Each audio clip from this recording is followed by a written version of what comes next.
बिस्मिल्लाहिर्रहमानिर्रहीम। मैं हूं आपका जुल्करनैन और आप देख रहे हैं यूट्यूब चैनल जुल्करनैन। आज भी लेटेस्ट अपडेट से जो मैं आपके साथ शेयर करने लगा हूं। सबसे पहले आज की जो बड़ी खबर है वो ये है कि आज जो है वो बैरिस्टर गौहर साहब और उमर न्याजी साहब और दीगर जो कुछ वकला थे और कुछ तहरीक इंसाफ के रहनुमा थे, जिनमें आतिफ खान भी थे, ये आज इमरान खान साहब से मुलाकात करने जा रहे थे। इससे कबल शेर अज़म मरवत और अली ज़फ़र साहब और दीगर वकला कुछ चले भी गए थे इमरान खान साहब से मुलाकात के लिए। उसके बाद जब बैरिस्टर गौहर साहब और उमर अयूब साहब मुलाकात के लिए आए, हालांकि उनके पास जो है अदालत का जो है वो आर्डर भी मौजूद था कि इन्हें मिलने दिया जाए, लेकिन जो उमर अयूब साहब हैं और बैरिस्टर गौहर साहब हैं, उनको जो सुप्रीम जेल हैं उन्होंने साफ मना कर दिया, साफ इनकार कर दिया मिलने से। और उन्होंने कहा कि जो ये अदालत का आर्डर है इसे हम जूते की नोक पर रखते हैं और मही अदालतों जो सुप्रीम जेल है उन्होंने ये बकौल उमर अयूब साहब के उन्होंने कहा कि मैं खुद अदालतों में सब कुछ मैं हूँ और मैं मिलने नहीं दूंगा। उन्होंने कहा कि मैं अदालत के किसी हुक्म को नहीं मानता, मैं अदालत के इस हुक्म को जूते की नोक पे रखता हूँ। इस तरह के जुमले इस्तेमाल किए और उसके बाद उमर अयूब साहब को और बैरिस्टर गौहर साहब को और दीगर वकला को उन्होंने वापसी भेज दिया।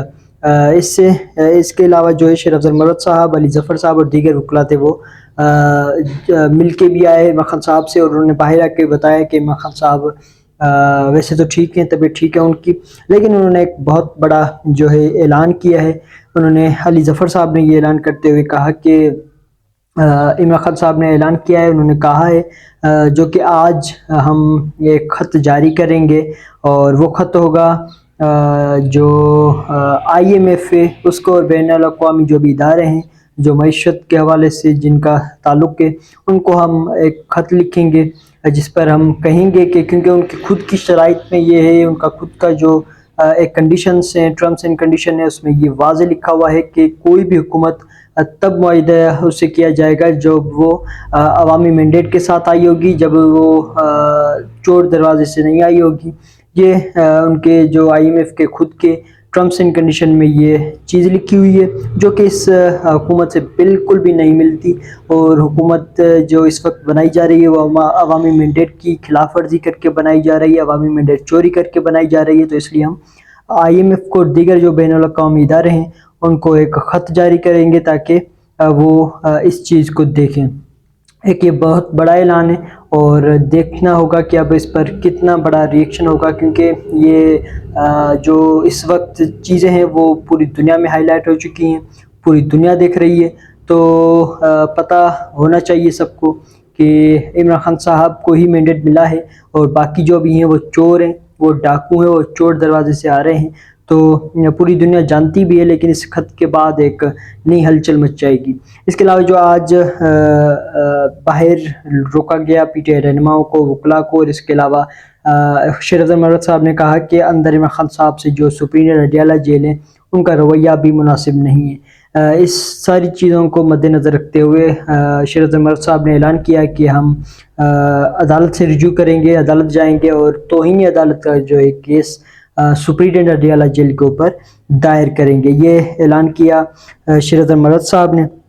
इसके अलावा बैरिस्टर गौहर साहब ने एक बड़ा ऐलान किया आज, वो ये है कि 3 मार्च को पाकिस्तान तहरीक इंसाफ एक मरतबा फिर इंट्रा पार्टी इलेक्शन करवाने जा रही है। तहरीक इंसाफ ने इससे कबल भी इंट्रा पार्टी इलेक्शन करवाए थे जिस पर इलेक्शन कमीशन ने एतराज़ किया था और अकबर बाबर साहब और दीगर को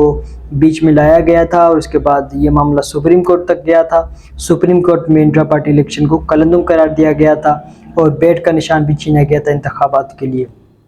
तो वो साजिश थी बेट के निशान की वजह से। और अब एक मरतबा फिर तहरीक इंसाफ ने ऐलान कर दिया और रिटर्न में इलेक्शन कमीशन को आगाह कर दिया है कि हम 3 मार्च को पाकिस्तान तहरीक इंसाफ के इंट्रा पार्टी इलेक्शन कराने जा रहे हैं।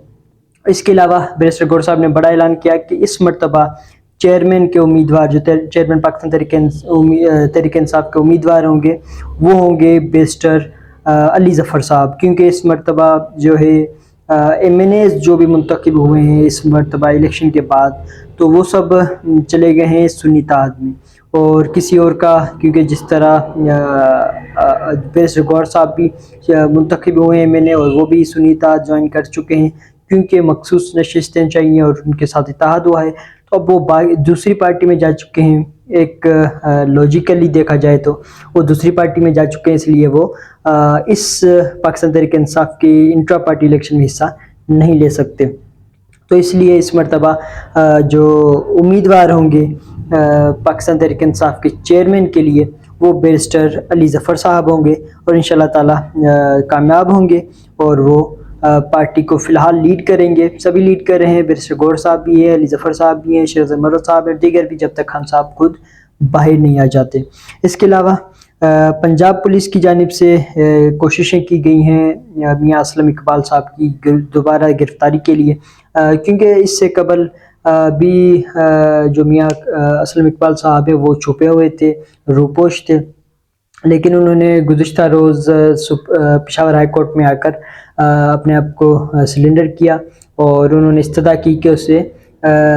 ضمانت دی جائے تاکہ وہ متعلقہ عدالتوں میں پہنچ کر اپنی ضمانت جو ہے وہ متعلقہ ڈسٹرکٹس میں جہاں جہاں ان کے اوپر کیسز بنے ہوئے ہیں تو وہاں وہ پیش ہو کر اپنی ضمانت کروائیں۔ تو پشاور ہائی کورٹ سے یہ ضمانت مل چکی تھی، لیکن اس کے بعد پھر سے آج گزشتہ روز بھی کوشش کی گئی پشاور ہائی کورٹ کے باہر کہ میاں اسلم اقبال صاحب کو گرفتار کیا جائے، لیکن میاں اسلم اقبال صاحب جو ہے وکلاء اور ججز کے گیٹ سے نکل کر، اور وکلاء کے روپ میں وہ نکلے تاکہ انہیں پہچانا نہ جا سکے، اور پھر وہ اس چیز میں کامیاب ہو گئے اور وہ نکل کے چلے گئے۔ آج پھر گزشتہ رات میں انہیں گرفتار کرنے کی کوشش کی گئی، تو اس لیے آج وہ پھر سے عدالت میں پہنچے، اور انہوں نے توہین عدالت کی درخواست دائر کی ہے، تاکہ کیونکہ پشاور ہائی کورٹ کا حکم ہے کہ انہیں گرفتار نہ کیا جائے، اس کے باوجود انہیں گرفتار کرنے کی کوشش کی جا رہی ہے، تو اس لیے انہوں نے توہین عدالت کی درخواست دائر کی ہے۔ اس کے اوپر دیکھتے ہیں کیا ہوتا ہے۔ اس کے علاوہ پنجاب اسمبلی کا جو ہے اجلاس کل 10 بجے طلب کر لیا گیا ہے۔ پنجاب میں وزیر اعلیٰ ہے وہ مریم نواز صاحبہ بننے جا رہی ہیں، اور وہ اس وقت بہت جلدی ہے، اس لیے کل اجلاس طلب کر لیا گیا ہے پنجاب اسمبلی کا، اور پنجاب میں جو بھی کہا گیا ہے کہ جو بھی نئے ارکان ہیں جو منتخب ہوئے ہیں وہ آئیں گے اور حلف اٹھائیں گے۔ اس میں یہ بھی ہے کہ پاکستان تحریک انصاف کے کئی ایسے رہنما ہیں، کئی ایسے منتخب عہدیداران ہیں جو فارم 45 کے تحت وہ جیت چکے ہیں، لیکن انہیں فارم 47 کے تحت ہرایا گیا ہے۔ ان کا معاملات عدالتوں میں چل رہے ہیں، ان کے معاملات الیکشن کمیشن میں بھی چل رہے ہیں، لیکن بہت جلدی ہے، اس لیے اسمبلی میں انتخابات جو ہے وہ وزیر اعلیٰ کے لیے کروانے ہیں انہیں، تو اس لیے سیشن طلب کر لیا گیا ہے، اجلاس طلب کر لیا گیا ہے۔ کل 10 بجے پنجاب اسمبلی کا اجلاس ہوگا، جس میں تمام منتخب جو منتخب MNAs MPAs ہیں وہ شریک ہوں گے اور حلف اٹھائیں گے۔ اس کے علاوہ اس اعلان کے بعد حماد اظہر صاحب نے ایک ٹویٹ کیا ہے، جس میں اس نے باقاعدہ طور پر اعلان کیا ہے کہ جتنے بھی پاکستان تحریک انصاف کے امیدواران ہیں جو فارم 45 کے تحت جیتے ہیں لیکن انہیں فارم 47 کے تحت ہرایا گیا ہے، وہ تمام کے تمام کل 10 بجے جس ٹائم یہ اجلاس رکھا گیا اس ٹائم عدالت جو پنجاب اسمبلی ہے اس کے باہر پہنچ کر وہ اپنا پرامن احتجاج ریکارڈ کروائیں۔ یہ حماد اظہر صاحب کی جانب سے اعلان کیا گیا ہے۔ وہ اس وقت جنرل سیکریٹری بھی ہیں پنجاب کے، اور وہ مقام صدر بھی ہیں پنجاب کے، تو اس لیے انہوں نے اعلان کیا ہے کہ پنجاب کے جو بھی نومنتخب عہدیداران ہیں، جو MPAs ہیں جنہوں کو فارم 47 میں ہرایا گیا ہے، وہ کل 10 بجے پنجاب اسمبلی کے باہر پہنچ کر اپنا پرامن احتجاج ریکارڈ کروائیں۔ تو یہ بھی ایک بہت بڑا ہوگا، کیونکہ ان کو ساتھ ساتھ کارکنان بھی ہوں گے، کارکنان بڑی تعداد میں ہوں گے، اور جو منتخب ہیں وہ نون لیگ کے ہوں یا جو بھی جس بھی پارٹی کے ہوں، ان کو وہ جب آئیں گے اسمبلی میں تو ان کو بہت بڑی دشواری کا سامنا ہوگا، پریشانی ہوگی، لیکن یہی ان کا مقدر ہے، کیونکہ انہوں نے اس مرتبہ عوام کا مینڈیٹ چوری کیا ہے، عوام کو دھوکہ دیا ہے، عوام کو جو ہے وہ چکمہ دیا ہے، تو اس لیے ان کا سزا یہی ہے. اب تک کے لیے اتنے ہیں کہ اس چینل کو لائک کریں، شیئر کریں، سبسکرائب کریں تاکہ میرا ہر لیٹسٹ ویڈیو آپ کے پاس پہنچتا رہے. Thank you so much.